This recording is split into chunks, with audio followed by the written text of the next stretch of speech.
Reka mbasuhuze mwe muherereye mu duce twinshi tugiye dutandukanye tugize igihugu cyacu cy'u Rwanda. Mwe muherereye mu ntara, mu mujyi wa Kigali ndetse no hanze y'igihugu cyacu cy'u Rwanda. Uyu munsi rero turi ku itariki 10 z'ukwezi kwa 11 2024, aho twisanze kuri ya channel yacu ya Van Management. Ni channel tugenda tunyuzaho ibiganiro byinshi bigiye bitandukanye ndetse n'ibyegeranyo bivuga ku buzima bw'abasitari bugiye butandukanye.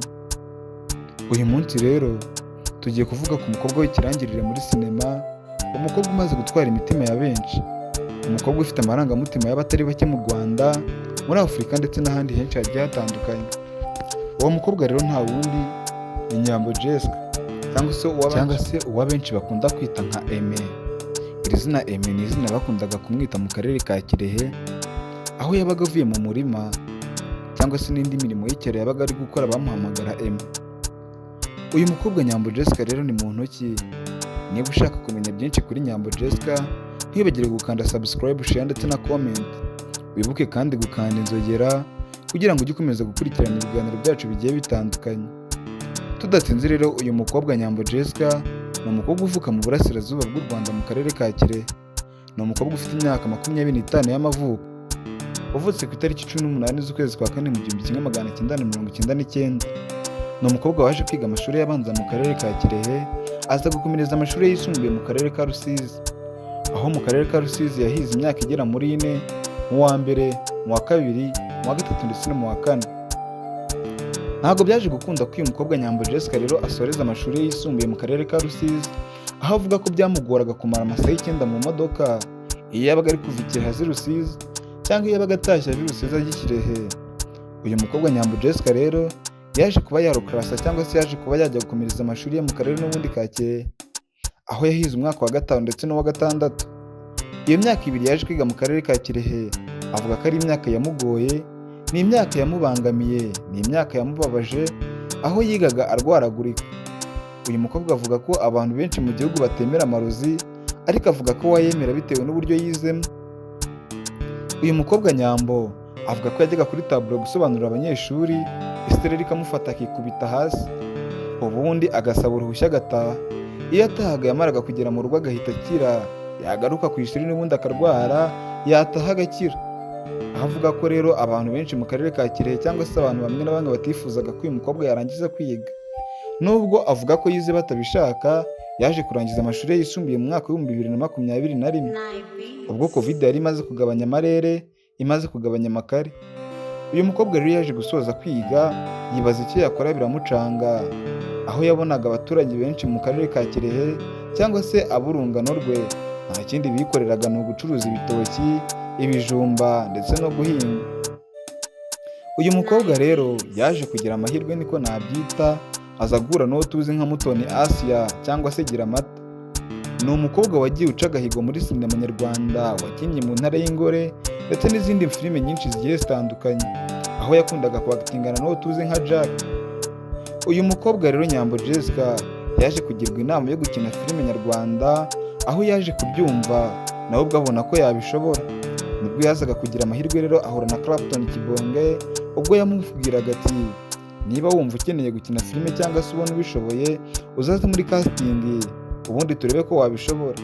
Uyu mukobwa rero yaje kwigirira icyizere, yaje kugira confidence, ajya muri casting, aza guhabwa uruhushya cyangwa se aza kwemererwa gukina muri filime ya Kibonge, iyo benshi bazi cyangwa se iyo tuzi nk'Umuturanyi.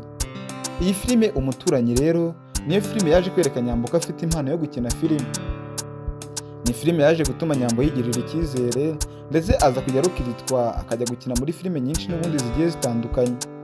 Uyu mukobwa Nyambo Jessica rero yaje kugeraho abona ko gukina filime niyo kariyeri ye, cyangwa se abona ko kugira filime nibyo bizamutunga. Uyu mukobwa Nyambo Jessica nawe yaje gufungura YouTube channel, atangira kujya anyuzaho amafilime yiwe menshi agiye atandukanye. Uyu mukobwa Nyambo Jessica ubu ngubu ni umukobwa uhagaze neza muri Kigali, ubwo afite imodoka, afite shop ndetse n'ibindi bintu byinshi bigiye bitandukanye. Ibyo bintu byose rero avuga ko nta handi yabikuye uretse kuri YouTube channel, avuga ko ari amafaranga aturuka mu gukina sinema. Nanone kandi uyu mukobwa Nyambo Jessica ni umukobwa ukunda nyina by'agahebuzo, ni umukobwa ukunda mama we, kugeza ubwo niyo bahuye muri iki gihe, aho bahuriye hose atitaye ahariho, aramuhobera ubundi akamusomagura. Uyu mukobwa Nyambo Jessica avuga ko akunda umubyeyi we ku kigero kiri hejuru, aho avuga ko nyina yamwitayeho akamuba hafi haba kuva mu bwana bwe kugera aho ageze ubu ngubu. Uyu mukobwa Nyambo Jessica rero ni umukobwa ufite isura ikurura abatari bake mu Rwanda ndetse no hanze y'igihugu cyacu cy'u Rwanda. Ni umukobwa wagiye ukekwaho gukundana n'abadiaspora, abasore bo mu gihugu ndetse n'abandi bagiye batandukanye. Uyu mukobwa rero mu rwego rwo guca agahigo yaje kuvuga ko nta boyfriend afite, ubwo yaje gufata uwo twita nka Titi Brown. Uyu mukobwa Nyambo Jessica rero nibwo yaje guhura n'uwitwa Titi Brown, umudenseri ukomeye cyane mu gihugu. Ni umusore ufite uburanga, ukora ibintu bye neza kandi bishimishije. Ariko Nyambo Jessica yaje gutangaza ko Titi Brown atari boyfriend we, ahubwo aza kuvuga ko ari bestie cyangwa se abo twita nk'aba best friend cyangwa se aba besto. Uyu Nyambo Jessica rero yaje gukomeza ubuzima bwe, aho amaze gutunga amafaranga atari make, amafaranga. Uyu mukobwa Nyambo Jessica rero nk'uko twabivuze hejuru, ni umukobwa ufite shop mu mujyi wa Kigali mu karere ka Nyarugenge mu mujyi rwagati. Ni shop iranguza amagaze ndetse n'ibindi bikoresho byo mu bikoni. Ni shop yiswe Nyambo Shop. Nyambo kandi nanone afite channel yiwe yitwa Nyambo Jessica, acishaho filime ziwe zigiye zitandukanye, aho akina filime y'uruhererekane twita nk'ibanga. Filime akunda gukina na Niyori, ba Yves ndetse na Papa Kira n'abandi bakinnyi benshi bagiye batandukanye. Nyambo kandi nanone se yakina gusa, araza akajya kwa Kiramani agakina muri My Heart ndetse no mu zindi filime nyinshi zigiye zitandukanye. Reka uyu mukobwa Nyambo Jessica rero tumusoreza ahangaha. Gusa wowe wifuza kureba ikindi kiganiro kizakurikira cya Nyambo, ntibagirwe gukora subscribe, share ndetse na comment.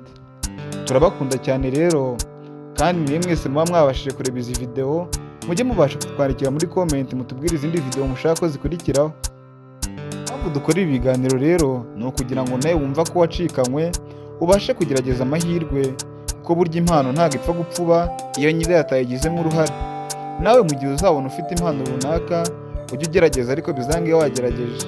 Nk'uko tumaze kubivuga rero cyangwa se nk'uko mwabibonye, mubonye ko Nyambo nta management yigeze agira, ariko urwego ariho rurashimishije.